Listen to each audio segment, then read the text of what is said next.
சட்டவிரோதமாக தாதுமணல் எடுக்கப்பட்ட விவகாரத்தில் தற்பொழுது தாதுமணல் வழக்கு சிபிஐக்கு மாற்றம் செய்யப்பட்டிருக்கிறது. தாதுமணல் முறைகேடு தொடர்பாக சிபிஐ விசாரணைக்கு உயர்நீதிமன்றம் உத்தரவிட்டிருக்கிறது. மாநில போலீசார் பதிவு செய்த வழக்குகளையும் சிபிஐக்கு மாற்றி உத்தரவு பிறப்பிக்கப்பட்டிருக்கிறது. தமிழக கடற்கரைகளில் சட்டவிரோதமாக தாதுமணல் எடுக்கப்பட்ட விவகாரத்தில் தற்பொழுது இந்த தாதுமணல் வழக்கானது சிபிஐக்கு மாற்றம் செய்யப்பட்டிருக்கிறது.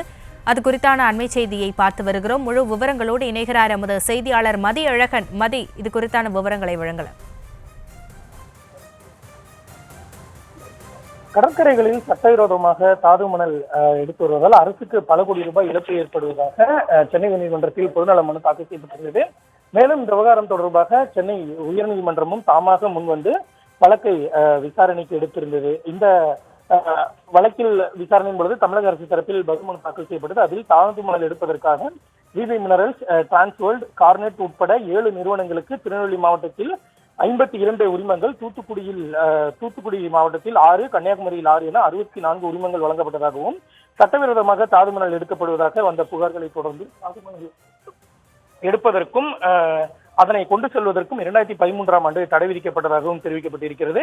தடைக்கு முன்பாகவும் பின்பாகவும் சட்டவிரோதமாக தாதுமணல் எடுத்ததால் ஏற்பட்ட 5,832 கோடியே 44 லட்சம் ரூபாய் இழப்பை தனியார் தாது மணல் ஏற்றுமதியாளர்களிடம் வசூலிக்க முடிவு செய்யப்பட்டுள்ளதாகவும், தனியார் நிறுவனங்கள் வசம் உள்ள 1,55 லட்சம் டன் தாதுமணலை பறிமுதல் செய்து மத்திய அரசிடம் ஒப்படைக்க முடிவு செய்துள்ளதாகவும் குறிப்பிடப்பட்டிருந்தது. மேலும் இந்த விவகாரம் தொடர்பாக மாவட்ட ஆட்சியர்கள் அமைக்கப்பட்ட குழு ஆய்வு செய்ததில் 2018 முதல் 2022ஆம் ஆண்டு வரையிலான ஆண்டுகளில் மட்டும் 16 லட்சம் டன் தாதுமணல் சட்டவிரோதமாக கடத்தப்பட்டதாக தெரிவிக்கப்பட்டிருந்தது. இந்த வழக்கை நீதிபதி S M Subramaniam, M Jothiraman அமர்வு இன்றைய தினம் இந்த வழக்கில் தீர்ப்பானதை அளித்திருக்கிறது. அதில் கன்னியாகுமரி, திருநெல்வேலி, தூத்துக்குடி கடற்கரைகளில் சட்டவிரோதமாக தாதுமணல் எடுக்கப்பட்டது உறுதி செய்யப்பட்டுள்ளதாகவும், தடை செய்யப்பட்ட பிறகும் தாதுமணல் எடுக்கப்பட்டதாக அளிக்கப்பட்ட அறிக்கைகள் உறுதி செய்யப்படுவதாகவும் நீதிபதிகள் தெரிவித்திருக்கிறார்கள். மேலும் சட்டவிரோதமாக தாதுமணல் இருப்பு வைக்கப்பட்டதும் கடத்தப்பட்டதும் உறுதி செய்யப்படுவதாகவும், இந்த விவகாரம் தொடர்பாக தனியார் நிறுவனங்களுக்கு விதிக்கப்பட்ட அபராதம் செல்லும் என்றும், தாதுமணல் விவகாரம் தொடர்பாக IAS அதிகாரிகள் ககன்தீப் சிங் பேடி, சத்யபிரதா சாகு ஆகியோரினுடைய அறிக்கை செல்லும் எனவும் உயர்நீதிமன்றம் தெரிவித்திருக்கிறது.